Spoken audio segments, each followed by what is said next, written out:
play it all or nothing. Yeah, need it all in advance. The opposition know we're ready for it. Like a supper we eating, it won't be the last. Grind out the muscle, pull up. Park right on the grass. We coming in, take over everything, run it up. Nothing holding me back. 3 in the wood, rushing. Welcome to Takeover, the most underrated sports debate show on YouTube. And we got an action-filled episode for you guys today. And I'm not sure when this is going to be uploaded, but I'm going to go ahead and say Happy Valentine's Day to you guys. As you know, my name is Josh. My name is Deandra. My name is Kim, and this is Takeover. Getting on our first topic, Kevin Durant, also known as KD, recently was on the Up in Smoke podcast. And when asked about his old OKC days, he said, and I quote, "I was tired of having to be the only guy that can make threes, make jump shots, and consistently make them." So what are you guys' thoughts on this? When I first heard this, I instantly just started, laughing at Kevin. Kevin Durant, to me, over these past 3 or 4 years, ever since he departed from OKC, has been, that ex-girlfriend or boyfriend that you just don't quit hearing from. Everyone's over it, everyone's over the relationship. Even as an OKC fan, I'm over it. But Kevin, you just can't keep your name out of OKC's mouth. And I feel like these shots are directed towards no one other than Russell Westbrook. I mean, you talk about the guy who was by your side the whole time, talk about the team that had your back, and then you talk about I was the only guy that could make jump shots and threes. Kevin Durant, what all did you need? In OKC, you had Russell Westbrook, who was averaging 22 points at that time. You had Serge Ibaka, who could shoot. Sefolosha was on the outside. And you had Steve Adams in the middle. James Harden. James Harden, too. Not to mention they had Caruso, but we didn't know what that was going to turn into either, right? But when you look at all that, Kevin has gone through conference finals, NBA championship with the team, and he ends up leaving them after being up 3-1. And then his excuse for that was, I was the only one who could make shots. Where's the accountability come from as a leader? Where are you going to be like, oh, this was on me? Kevin Durant does none of that. I don't think Kevin Durant has ever said, this loss was on me. I thought I could have played better in these games. But no, it's always pointing the finger. It's always somebody else. And that's really a huge character flaw I feel like Kevin Durant continually has through his career. And then he goes to Golden State. He wins a couple of rings. But, real basketball fans aren't going to count those rings. You joined arguably the best backcourt of all time, and then you had Draymond Green, Defensive Player of the Year, and you joined them and won, two rings? And now, the thing is, he contradicts himself in the end saying, I'm the only guy who can make jump shots. You go to the Brooklyn Nets, those guys are no better than the Golden State Warriors. Oh, they got Joe Harris. I don't see it. Joe Harris can't jump shots. He said guys who consistently make jump shots, guys who are playmakers. I don't see it. Contradicts himself at the end. It's Kevin to me. Go ahead. Well, I think there's 2 ways you can look at this. You can look at this from Kevin's perspective, and you can say that, okay, back then when he was with OKC, you need players who can shoot consistently on a night in and night out basis, especially when you're going against teams like Golden State who can shoot lights out, and Miami Heat with LeBron, Wade, and Bosh. But also there's another side to the spectrum where you have, if you are that guy, then you should be able to do what you can with what you have. Like Allen Iverson, him being the only offensive threat on his team and leading his team against the Lakers. So I think KD didn't lie, though. He didn't lie, because although much respect to Westbrook, but was he a consistent shooter like Kevin Durant was? And all of those. We got to that last episode. We're not going to talk about that today. Okay, I understand, but I'm just pointing that out. And those people that you named, they were a key part of OKC, but were they consistent shooters like Kevin Durant? So as far as that part, he didn't exactly lie. But I feel like you're missing the point. The whole thing about it, the guy who can make threes. Kevin, you're the guy. That's why you're there. That's the whole entire point. Kevin's the guy who's supposed to be doing these things. Go ahead, Josh. Here's my problem with it. Do you remember when LeBron left Cleveland? Which time? Went to Miami. Okay. And he was trying to be like the new bad guy. You know what I mean? Yeah. Like he was showing more attitude, and he was more devil may care attitude. That's what Kevin Durant is now trying to do after he left OKC. He's attempting to become like this guy that just doesn't care. I'm a Lone Ranger. I'm the best. I'm better than all those guys. Those guys are the reason I lost. And I guess my question is, why are we still talking about this? You have 2 rings. Kevin, you did what you wanted to do. You left OKC to win a ring. You won rings. Sure, real basketball fans might not count it, but he still has a ring that he can put in his house and he can show his kids.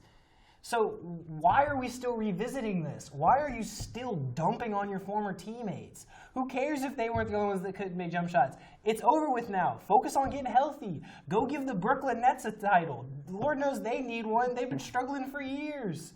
Show me that you can take a franchise that doesn't already have 3 Hall of Famers on it and show me that you can bring them a ring. Don't talk about why you couldn't win one in OKC, because that sounds like excuses to me. When you are one of the best players in the world, you don't make excuses. You don't say, I'm the only one that could hit jump shots. No, you deal with it and you move on. LeBron James drug a team that had J.R. Smith as its 3rd best scorer. He drug them to the finals, and he almost won a game against that Warriors team until J.R. Smith happened. Yeah. So LeBron doesn't make these excuses anymore. LeBron just shuts up and plays.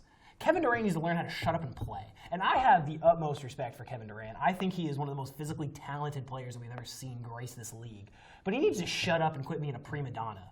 I'm tired of it. I'm tired of talking about this. I mean, he was asked a question. I mean, yeah, but if you're asked the question, just go, that's in the past. That was a great team. We could have done something. We didn't. But I'm looking more towards. It just seems like a attention grabber to me. I think he's Cardi B and Offset said it best. They do anything for clout nowadays. So that's how I see it. I don't see it as that though. He was, in my opinion, he was just being honest. I just feel like he can be honest, but at the same time, it's the moral perspective of it. I feel like he's missing it on a podcast when you know it's gonna go viral. I feel like there needs to be a filter there. Yeah, something. That's just me. I mean, I understand that he's entitled to his opinion and he can, say what he wants, and that's freedom of speech, and us as Americans, we're given that. But I'm tired of this coming up. Switching over to the NFL, Tom Brady's future is not certain in New England, so it forms the question for everybody: should the 42-year-old quarterback? Should he stay or should he go? He should go on both counts because, A, if he does stay with this assertion that he wants to play till he's 45, New England isn't the place for him. The offensive line struggled last year, dealing with injuries. The running game was not the same. Who should he go to, Josh? Hold on, first I gotta tell you why he should just retire. He needs to retire. You think he's retired? I think he needs to retire. I think he's washed. Hot take. Okay. But I think if he wants to go somewhere, he should go to Indianapolis. I think Indianapolis is the best fit for him. They have an established offensive line. They've got the all-world guard Quentin Nelson, Anthony Costanzo on the left tackle. They've got a good line.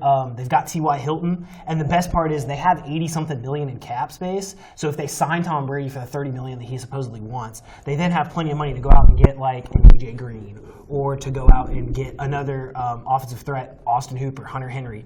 So they would have money to build a team around him. Meanwhile, he can't stay in New England because if he stays in New England, they have no money.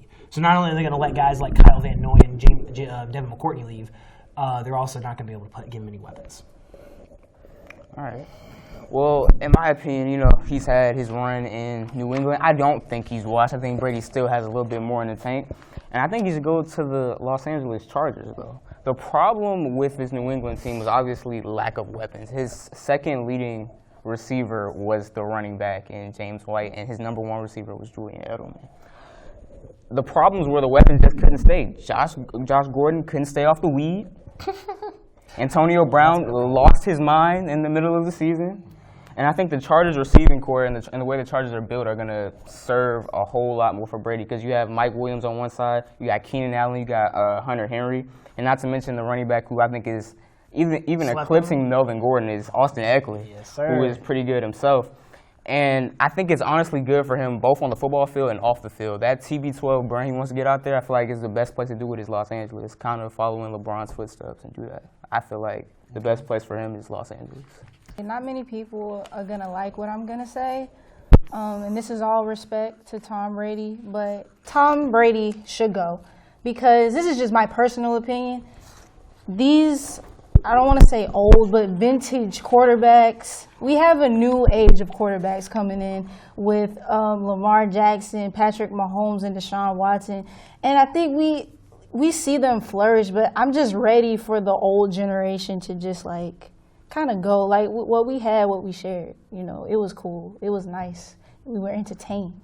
But I'm just ready for a new generation. So you don't want to see what happens when a champion is graced like this? Because I feel like everyone's counting Brady out. Everyone's saying he can't do it. He's too old to do it.